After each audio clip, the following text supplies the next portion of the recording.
Okay, so Five Nights at Freddy's is a very challenging game. Whether you're playing 50-20 mode from Ultimate Custom Night or 10-20 mode from Fnaf 2, the game can be extremely challenging. And this only gets oh so much worse when you indulge yourself in the world of fan games.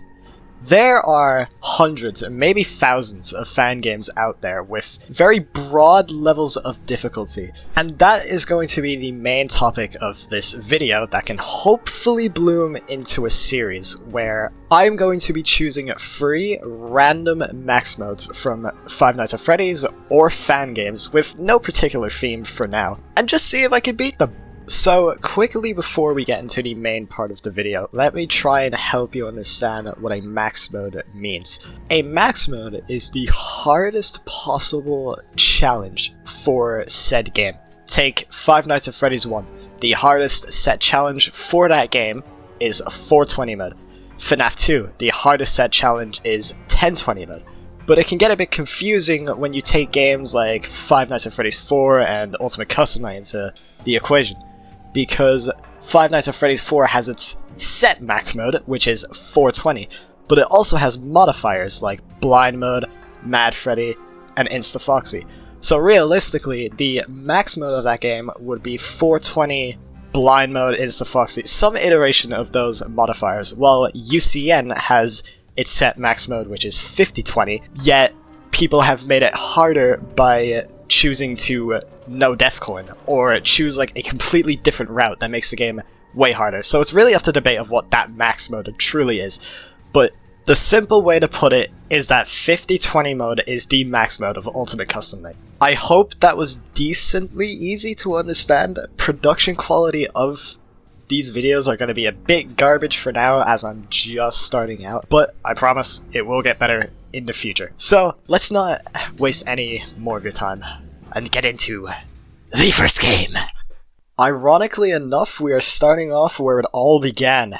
Five Nights at Freddy's 1. But it's evil now. Yeah, I don't even have Five Nights at Freddy's 1 on Steam yet. We're gonna be a while until we get to that, man. Fnaf 1 Remake is a take on the ransomware genre of Fnaf media, taking the core 4 animatronics and really deforming them and melting them down into, honestly, just shells of their former selves. It's really creepy. The game has a certain aesthetic to it that it just looks great. The black and white with kind of this grayish blue creeping in now and again. It's a really nice aesthetic, and I think it's utilized really well here. The animatronic designs are super disturbing, but I think a highlight for me is the music, funnily enough. The music that plays when you're just in the office and as the night goes on is a soft, like, deep piano melody of Shadow Bonnie's Music Box, which I am a huge sucker for references like that, so of course that's gonna stick to me. But really, it's no surprise that the music in this game is that good, given the fact that it's made by Churgny Gurgny and Marco Antonio, which I will put some of their stuff on screen. They're super talented, and these songs are incredible. I also really enjoy the story and lore of this game. I'm not too sure what's going on, but I believe this game is created by an entity named Buddy, and Buddy just wants to bring back the charm and iconicness and nostalgia of Five Nights at Freddy's 1, but he's done it in such a twisted way that I don't think whoever we play as is too fond of it. So obviously we want to get out, but Buddy wants us to stay and appreciate what he's done. This leads into a really cool sequence where when you get to 4 AM at night 5, Buddy just stops the night, crashes out at you, and brings you into this super well designed night 6 that I found extremely fun to play. But after night 6 ends, we get what we really came for, which is this game's iteration of 420 False Saviors. False Saviors is the hardest challenge in this game, and what I will be doing is going over how every animatronic works, my experience, tips on how to beat the night, and then we'll get into the completion. Two things I want to note before getting into this. One, you will see the activate Windows watermark in the bottom right. Don't worry, I will get that sorted out soon. I told you the production's gonna be a bit all over the place. Two, I only got the idea for this video when grinding out Teelerland. So, regarding FNAF 1 Remake and Fredbear and Friends Left to Rot, you're only going to be able to see the completion, not any, like, funny-ass deaths, which is unfortunate. But in future, I will have everything ready. Don't worry, you'll get your 5 AM content, farm deaths, and it will be all funny and I'll be miserable, don't worry. But without further ado, let's just get into these mechanics, which I will be going from easiest to hardest in my opinion. And in my opinion, the easiest character in this game is Chica. Chica starts off on the show stage and slowly progresses to your office as normal. However, in this game, with both Chica and Bonnie, they can go to both sides, so you gotta be a bit wary of that. Chica will, however, make her presence very known by running to your office, and don't worry, you will be able to hear this, it's very loud. Once she gets there, just shut the door, send her back, it's fine. The thing is with shutting the door though on Chica and Bonnie, as far as I'm aware, they don't make a sound to indicate that they've left, so you're gonna need to check the show stage, and if Chica is there, then obviously you know she's gone, and that's everything for Chica.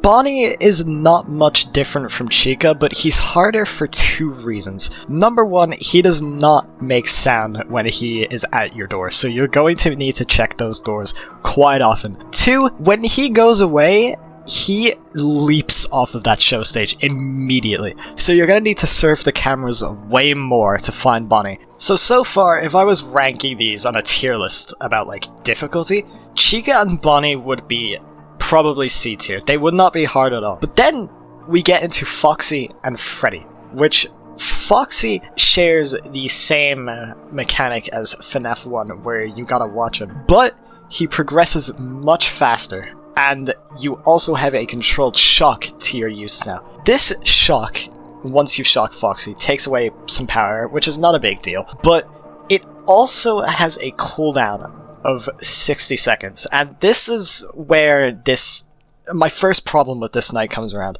This could just be like intentional game design, but with the shock, it feels like I'm more so delaying the inevitable rather than actually sending Foxy back. But as I said, this could be intentional because how Foxy works, if he gets out, he doesn't necessarily kill you. He will choose a random door, and whichever door that is, it's gone for the night. It's GG's for that door, which you will see in the completion. Dear God, it got a bit crazy. So overall, the shock can be a bit annoying, but Foxy is just shelved to be the balloon boy of this game.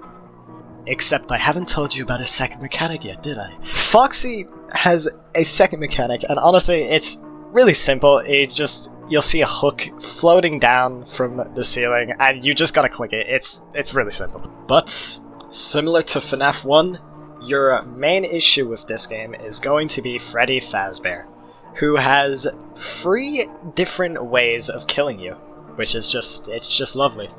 I'll go from easiest to hardest. His first way is spawning in your office similar to Golden Freddy. I wouldn't be surprised if you played this game, you mistook that for Golden Freddy on your first playthrough. I did. But he will just spawn in front of you, Golden Freddy style. You just gotta stare at him and he'll go away. His second mechanic is laughing and then teleporting to any camera in the establishment. Why this is so difficult is because these cameras are panning slowly from left to right, and there's 7 of them. So if you're rushing to get through the cameras to find Freddy, you could miss him as the camera's panning to the left and right.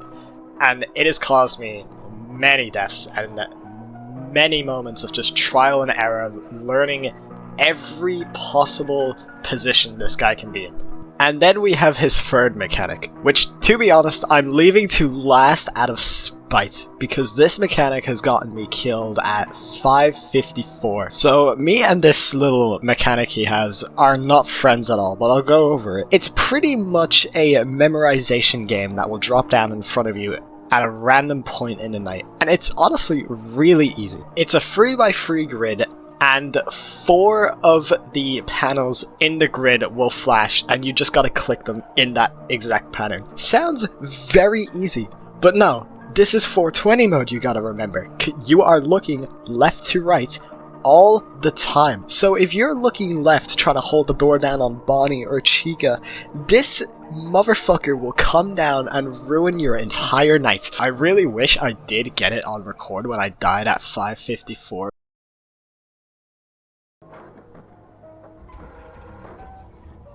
Duh!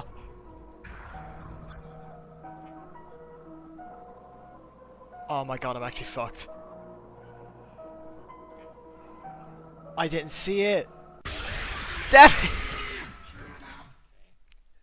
I think Freddy, this iteration of Freddy Fazbear is the worst fucking iteration I've ever seen in my goddamn life. That is all the mechanics in the game, minus Golden Freddy and whatever that weird face is that sometimes appears. I have no idea what that's about. I'm pretty sure the face, you just shut the door. Golden Freddy, I have no idea. I had no idea what to do when he showed up in front of me. But all in all, it is a pretty simple night when you know what you're doing, but how do you go about beating it? If I had to give my best advice, I would just say don't panic and don't worry about power too much. When you're in a situation where you need to find Freddy or the memorization game is in front of you, at least Bonnie gives you a lot of time. Chica, I think, gives you not much, but it's still enough to get some things done. You're going to want to stay on Foxy's camera for the majority of the night to delay him as much as possible, because I'm very certain he cannot progress if you have your camera on him, as typically FNAF games go. And put on your nerd glasses, because I'm gonna go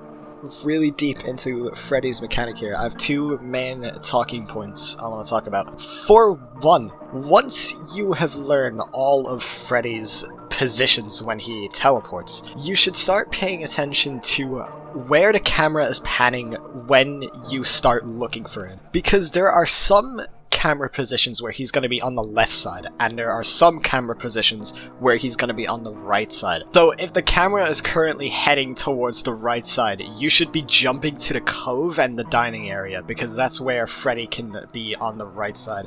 If it's going to the left side, you should be more so worried about the East Hall and the East Hall corner, because I'm pretty sure Freddy is positioned on the very left side of those cameras. Numero dos, it was gonna be mentioned sooner or later, our best friend RNG. Freddy is very much that, because he has 3 separate things he can do. He can just never laugh for the entire night and you're in luck, or he can just laugh the entire night and never go in front of you, which is very bad. Ultimately, this max mode is not that difficult. If you want to get into this stuff, I would recommend starting here. It's simple, it's easy once you get the ropes. If you want me to finish that tier list, I would say Chica and Bonnie are C tier. Foxy is A tier, and I think Freddy deserves S tier for the amount of fucking trouble he gave me. So, without further ado, let's get into this ass-clenching completion, shall we?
gotta go out.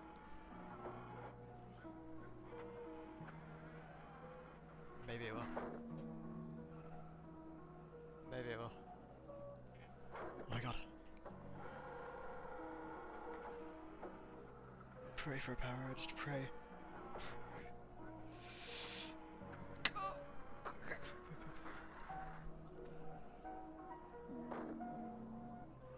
Please, please, please. Oh my god, please.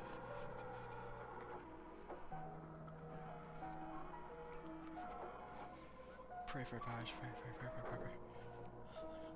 No, bro. I'm gonna die last second. Oh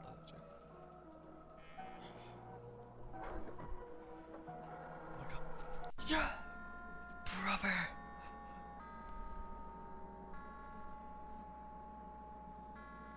Oh my god, that was awful.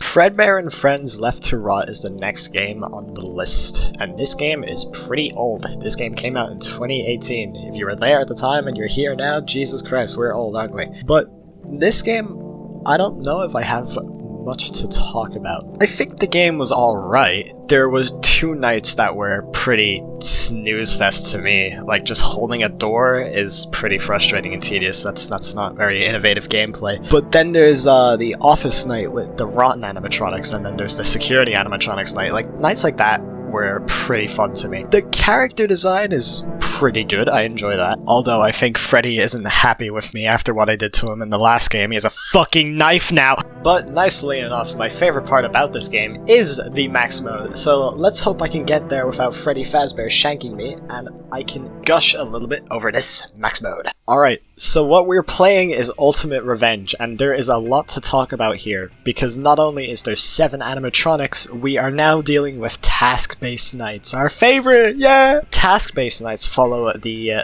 formula of Fnaf 6, where you do your tasks to beat the night rather than just surviving. I don't mind this formula, it can be used especially well in the next game we're about to play, but I have always preferred just surviving the night. It feels way more satisfying to me. But let's stop being a Karen and get into the gameplay loop of the night. When you spawn in, you're gonna have a door to your left, a door to your right, and about 4 or 5 monitors ahead of you. There are 2 sets of 5 tasks that take 6 seconds individually that you have to do. And I would love to say you can beat this night in 60 seconds flat if you just bomb rush those tasks, but unfortunately we've got 7 animatronics to deal with, so let's go over them.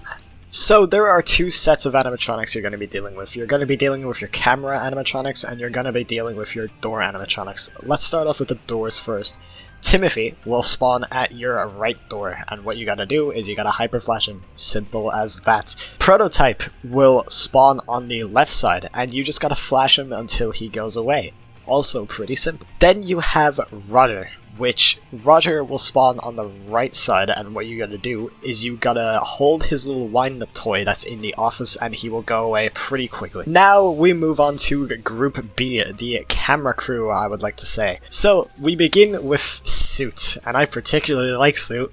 I mean, like, can someone try and tell me what the fuck he's trying to convey here? What is he doing? Our non-verbal little friend Suit will be located on the bottom left monitor. There are 2 cameras in this monitor, and what he will do is navigate between the 2, and you have to press the advance button on whatever camera he is on. Then we have Jeffrey, Barry, and Lewis, and no, unfortunately that's not your dad's friend group showing up to the house for a beer. That is free animatronics trying to murder you. And I sincerely apologize for getting so off track, but why does Lewis have a chainsaw? Where is he getting this? Jeffrey Fazbear will be situated on the top left monitor, and he will be on one of those 4 cameras. Whichever camera he is on, you must click it and it will block him out. Barry will sometimes go into the top right monitor, and he is pretty hidden, so pay close attention to this. My best advice is just looking out for more of a white outline than usual. If you see this white outline, you need to just click the shock button and he will go away. Our final character is Lewis, that troublesome little bastard. He will spawn on any of the monitors minus your task monitor, and you just gotta click on the refresh icon in the top left of each monitor, and he will go away. Alright, so now that we're done with that bizarre cast of characters, I can tell you how I got on with this max mode. If I'm honest, this is easier than False Saviors. With False Saviors, there was a bit of RNG involved, and finding Freddy was definitely a struggle. Ultimate Revenge definitely felt more skill-based, and I just had to get faster with each attempt. And something I was definitely struggling with at the start was aim. I had just recently gotten this PC, so I'm kind of garbage with mice right now. But this game definitely helped with aiming precisely, and oh boy, are we gonna need that. But yeah, as far as advice goes, I mean, I said it already, you just have to be good at aiming, be really fast with those monitors. When it comes to Prototype and Timothy arriving at the same time, focus on Prototype first, for the love of God, you'll thank me later. Tasks were always a struggle with me because I never knew when it would be safe to do them, but I think the best way to go about it is making sure that the left and right hall is clear before you go for a task. So if I were to put these guys on a tier list, I would put Timothy and Roger in C tier because you can kind of take out two birds with one stone with those two. I would put Suit, Barry, and Jeffrey in B tier because they're kind of just the camera characters that are they're a bit difficult, but they're not too bad. Then I would put Prototype and Lewis in A tier. Lewis is a camera character, but what puts him above the others is the fact that he is solely there to block your view of the other characters, and it costs you more time dealing with the camera characters when you could be focusing on the doors. And Prototype is at the top because when you flash him at first, his kill timer is still going up. So if you flash him a bit too late, you could get killed either way, and it's really frustrating. But yeah, Ultimate Revenge gets a 70 out of 100 on the enjoyment scale for me. And let's get into that completion, baby! Yeah!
Nice, second time beating that. Had to rebeat it for the submission. Well, now that that's done, anyone want to talk about...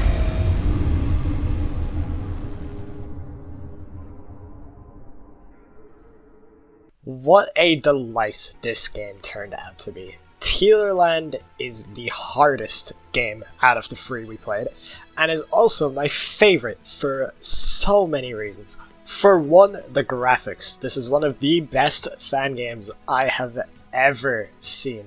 It is beyond high quality for what it's supposed to be, and I really appreciate that. For 2, the animatronic designs are unbelievably good. I love the jester vibe that they're going for here. Each one of these animatronics has such a cool design, and I really like all of them. It's a game that feels built to be believable. Like, these animatronics I feel like you'd see at Disney World or some amusement park. The way the game is laid out feels realistic. The intro, as bizarre as that's gonna sound, is one of the best, it's probably the best intro I've seen in a FNAF game. The editing in that thing is insane. Matches Security Breach levels in my opinion, and that is a crazy high quality game. It's games like this that make me sad Security Breach turned out the way it did, because this game's story is so easy to understand without making such weird, complex gameplay.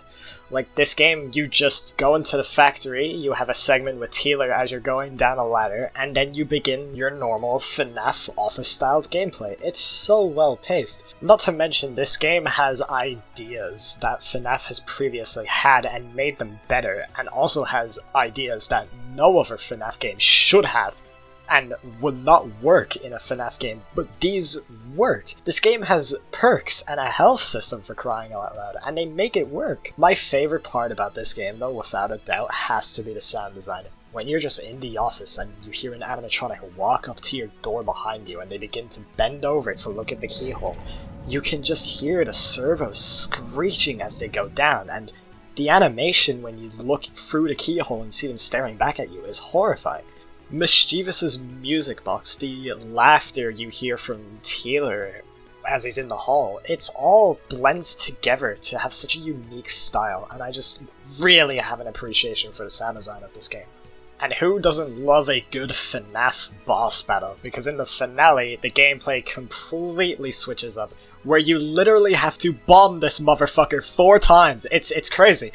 And all of this delicious 5-course meal that has been laid out in front of us is just beautifully seasoned by a nice, hard, challenging, balanced-ass max mode.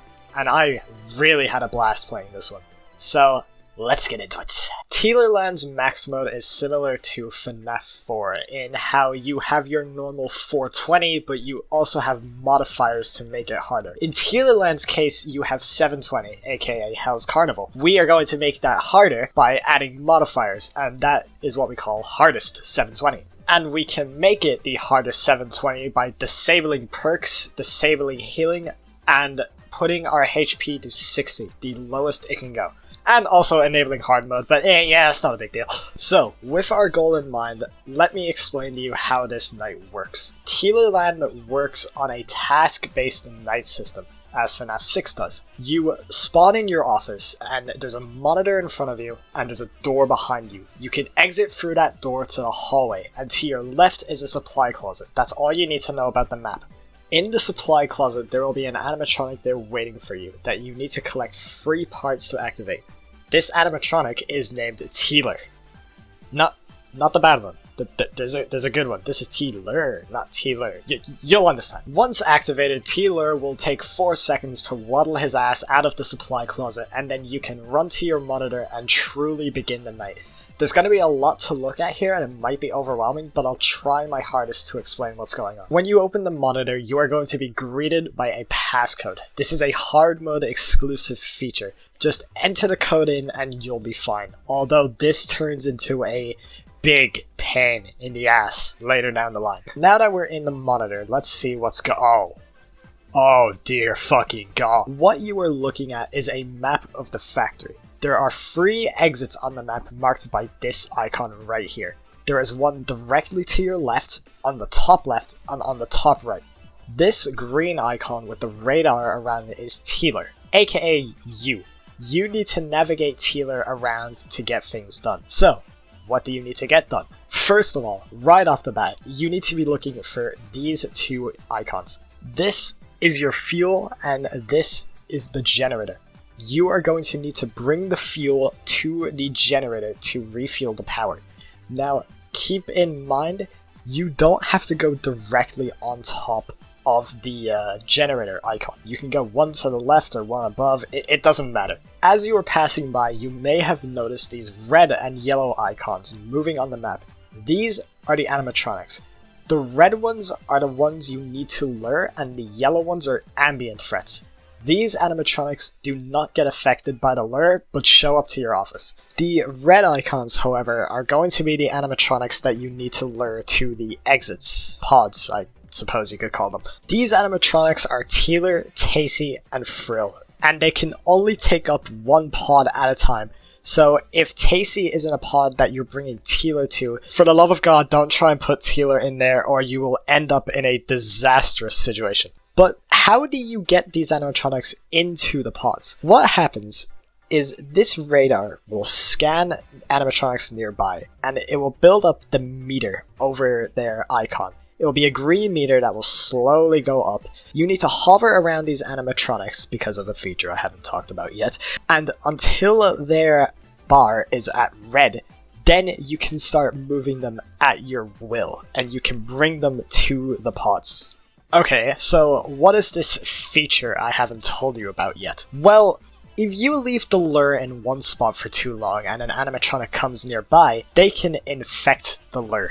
And this is really bad. Once the lure is infected, you will be kicked off the monitor. What you need to do is you need to go to the supply room, which, trust me, on hardest 720, that is a really rough trip going from there back to the office. It's a nightmare. But you need to go to the supply closet and open your firewall. There will be a list of files and you just gotta look for the file that is titled Zanny and click it. Once you've clicked it, you can drive through the 9 circles of hell to get back to your office and use your monitor again safely. Which leads me to one last thing. What happens if you run out of power? 2 things. 1, the lights go out and it's very dark and it's very difficult to see. 2, Teeler's radar won't be able to detect the lureable animatronics anymore and you cannot lure them. So, yeah, pretty bad. So that's pretty much everything you need to know about the main gameplay loop of the night. Once you're done, you have this checklist, you just check off the animatronics that you've lured and you leave. It's as simple as that. Well, I wouldn't say as simple as that because we've still got 7 animatronics we need to discuss, so let's get that over with really quick. So, I'll start off with the ambient threats, and our first one is Willow. Willow will spawn in the hallway, she will laugh to indicate she's there. You just gotta run to the hallway and stare at her for a second and then she will go away. The second ambient threat we gotta worry about is Mischievous. Mischievous will spawn in the opposite room that you are in, and he will play a music box. If his music box is playing, you do not move. You stay in that room until you hear him go away. However, he doesn't really go away. He places his old pal, his little buddy from 1999, this doll that he has, and this doll will be placed in a random room that you are not in. So what you must do is go and look for the doll before the doll finds you. Let's now talk about the 3 lureable animatronics, and the first one is Teeler. Teeler can attack in 2 ways. If you're standing in the hallway, he will spawn in front of you and you just gotta get out of that room as quick as possible. If you're in a room and Teeler spawns and he moves to the keyhole, you need to stay away from that keyhole for the duration of his attack. Tacy and Frill are the exact same. They can both spawn in the hall in front of you and you just gotta look at them and they'll eventually go away. Or if you're in a room and they get to the keyhole, you just gotta stare at them through the keyhole until they leave. Frill is different a little bit as he bangs on the door and Tacy will stay quiet, but realistically they're both just the exact same. If it wasn't obvious, once these lureable animatronics are in their pods, they are gone for the entire night. So do with that info as you will. Custom Night adds 2 more animatronics that are classified as special bonus animatronics, and I'll go over them really quickly. The Endo will just spawn on the left or right side of your screen and will block your inputs. You just gotta look at the opposite side of the screen that he spawns. He's honestly a pain in the ass, but he's not that hard to deal with. And for our final character, we have Classic Teeler. Classic Teeler is in the supply closet, and you'll slowly see him become more active. There's a chance if you exit that room and you're in the hallway, he'll half open the door and peer through. You just gotta shut the door on him, it's just a little click, and then he's dealt with. So how was I keeping up with all of this? Well...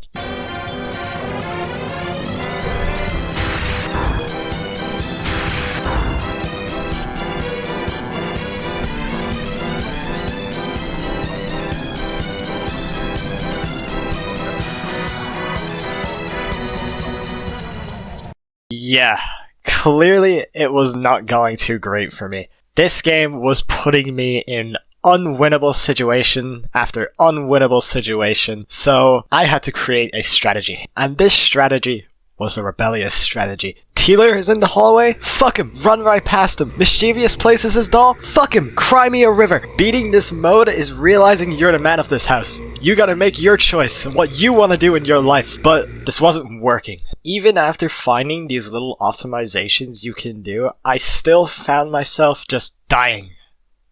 And dying. And... So I took a break from Teelerland. And that's when I got the idea to start working on this video. And that's what I did for the next few days. I decided to join a VC with two close friends of mine, and we were just discussing possible max modes like I could do in the future. I decided to play some of them, like Rat and Cat All Challenges, Blood 720, you know, stuff like that. But I knew in the back of my mind I had not beaten Teelerland yet, and I would need to move on to other max modes. And I just wasn't really feeling like playing that day, because I was quite tired and it was getting late. But one of my friends decided to utter these magical words. He said to me, "Do the max mode!"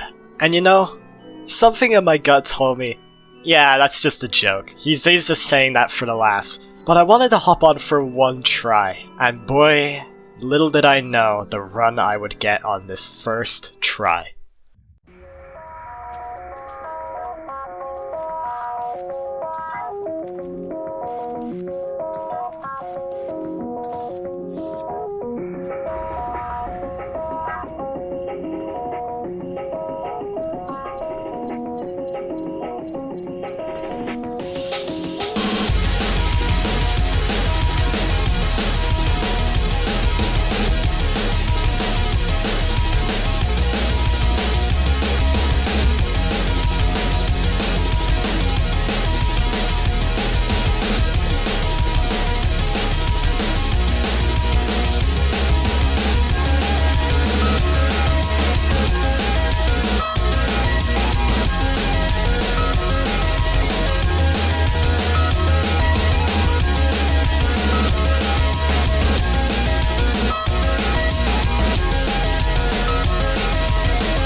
Oh my god, we just did it first try, what the fuck?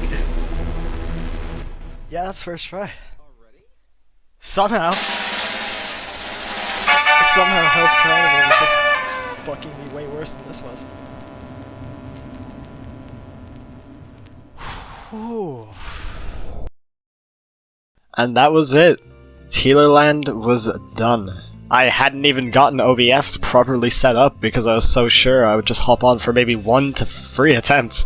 But hey, we ended up fucking it out in 1 attempt and I will never complain about that. So, let me give you some advice on how to beat this, because there's a lot of little things you can keep in mind that will help you a lot. At the start of the night, when you're in the supply closet, you're always gonna have someone approaching your keyhole. Your worst case scenario is if it's mischievous, because then you cannot leave. Then you've got characters like Tacy and Frill, which these aren't too bad, you just gotta stare at them and then they'll leave, and then you can go to the monitor.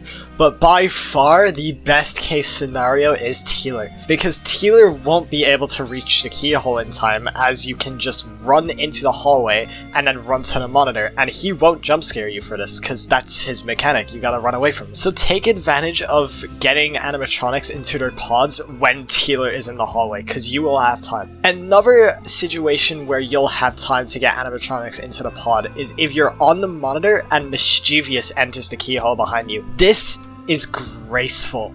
This can give you so much time to get an animatronic lured in, and it has blessed me a couple of times while doing runs. Another thing to note, if you're sick of getting the lure infected or corrupted, when you're leaving to go deal with a hallway animatronic, put your lure to the very left or right side. Trust me, this will lower the chance of you getting corrupted significantly. One more thing about Teeler that I forgot to mention is when you're in the hallway, it can get a bit overwhelming. You can get really bomb rushed by a lot of animatronics at once, and it's hard to tell who it is because the screen gets very dark. However, it's easy to know if it's Teeler specifically, and you don't even have to see him, you just need to listen. Teeler will make a whirring sound when he specifically is in the hallway. No other animatronic does this. But yeah, that's my advice for this night.